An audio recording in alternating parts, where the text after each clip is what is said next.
Auto Arena.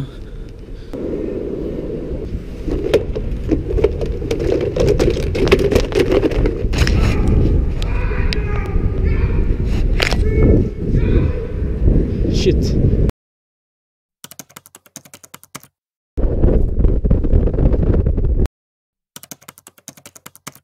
Здравейте хора в моя втори влог. Преди да кажа каквото и да е било, искам да се върнем на една част от миналия ми влог, какво казах там. Точно сега.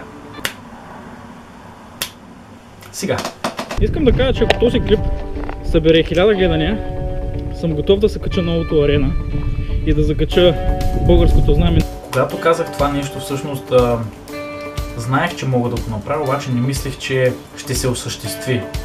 Искам да кажа, че съм катерил много неща, кранове, блокове, висял съм от сгради, обаче това, което беше на Auto Arena, много ме изуми и смея да твърда, че доста подцених ситуацията и всичко останало. Едно нещо обаче, което запомних от това катерене, е, че когато нещата изглеждат най-рискови и най-неукротими и почти няма никаква вероятност да се получат, тогава по някаква ирония на съдбата стават. Всички планове, които имах да снимам този клип, бяха напълно променени. Радвам се, че мога сега да говоря с вас и да ви покажа това, което стана, защото не ми беше лесно, но обаче изключително се забавлявах и съм готов за още много такива приключения. Първият ми план беше да кача Auto Arena сутринта. Като съм гледал други ютубъри, които са качвали, като се надявах, че няма да имам каквито и да е било проблеми с самото качване в първите секунди. Но се оказа точно обратното, което ще видите по-нататък. Та станах в 2:30, 2:33 бях готов да се оправям и да тръгвам. Бях много изморен и ми се спеше адски много и даже не осъзнах какво точно правя. Затова... Защо изглеждам като затворник? Това беше най-екстремното нещо, което на мен някой ми се е случило и буквално бях накосан от живота си. Продължете да гледате, ако искате да разберете какво стана. Часът вече беше 2:45.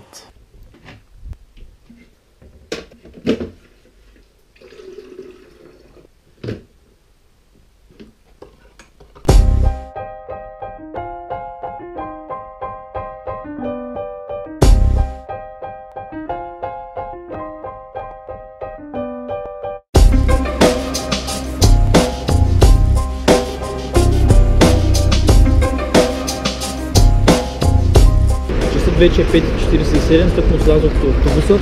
В момента съм пред стейшъна и отивам да си хвана влака.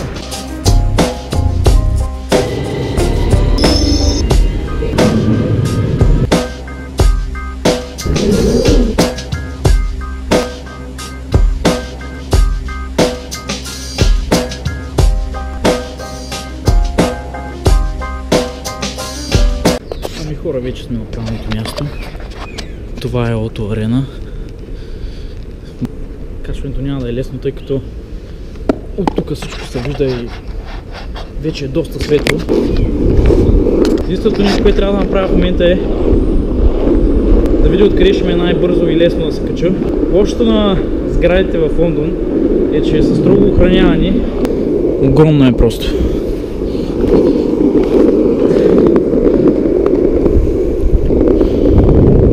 Надявах се да не е толкова светло по самото качване, но няма как.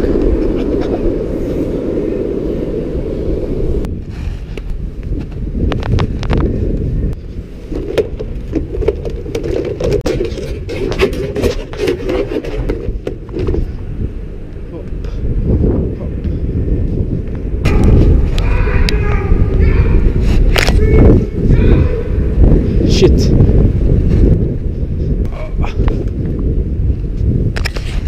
Sorry.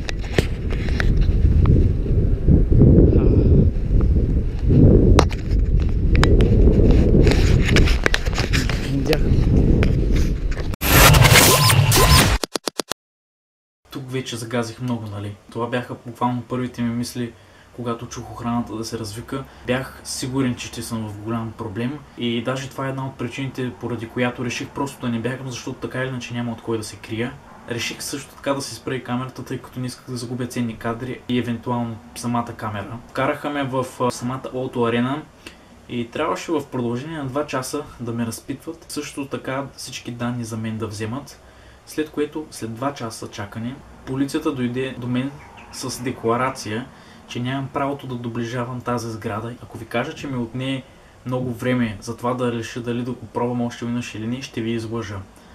След като гледах видео на Райан Тайлър, който качи Auto Arena през нощта с BM Хикса си и извикаха хеликоптери да го видят, някак си вече не се нуждаех от по-голяма мотивация да го пробвам пак. Обаче този път осъзнавах, че трябва да променя някои неща в плана си за катеренето. Прегледах няколко пъти участие, самото ми ходене по лентата и видях, че просто платформите бяха твърде хлъзгави и няма как да го мина, ако не променя нещо. Първото нещо, което реших да променя, беше времето. През деня имам по-голяма видимост, по-лесно могат да ме видят, охранителите са по-фокусирани. Като вечерта сметнах, че докато вечерта, разбира се, е тъмно и в повечето случаи, ако го направиш точния час, няма кой да те види, защото хората почиват. Второто нещо, което трябваше да променим, бяха екипировката ми, обувките. Тъй като беше много хлъзгаво първия път, когато пробвах, буквално нямаше за мен втори шанс да успея от първия път без да се подхлъзна. Затова реших да използвам моите обувки за скално катерене, които са със специална гума, която е по-малко хлъзгаща се.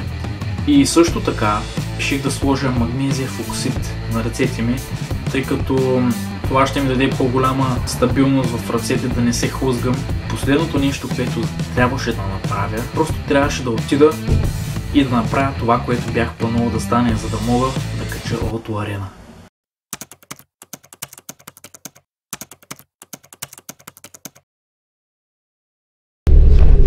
Вече съм в автобуса, хора. Залагаме на подобни карти. Днес имам 100 спирки с автобуса. Не знам дали може да видите. Тук ми показва, че с този автобус, който съм в момента, имам 75 спирки. След това трябва да сменя с друг автобус и след това с трети, за да стигна до Auto Arena. Надявам се пътя да бъде гладък, да няма много трафик и да успея да стигна там до 2 часа през нощта. След това би трябвало охраната да е по-незаета и по-спокойно и се надявам най-вече да успея да отида там.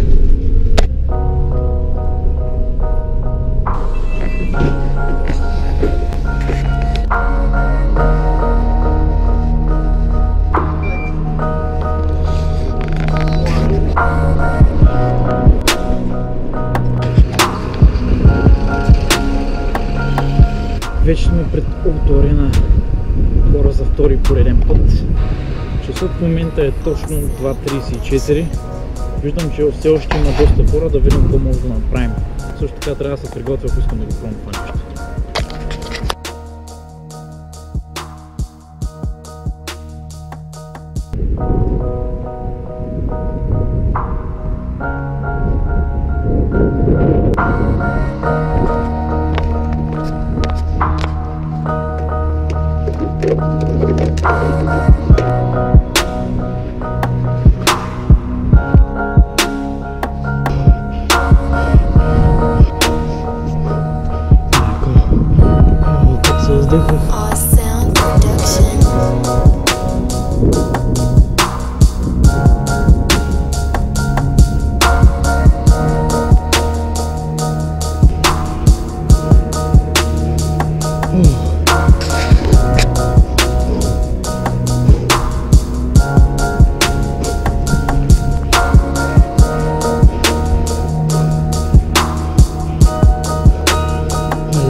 Навсякъде успях да кача точно Auto Arena. Виждам пазач. Не знам дали виждате пазача с финера, къде ходи да гледа. Сега остава само едно единствено нещо да направя. да сложа българското знаме на една от колите. Това е гледката отгоре.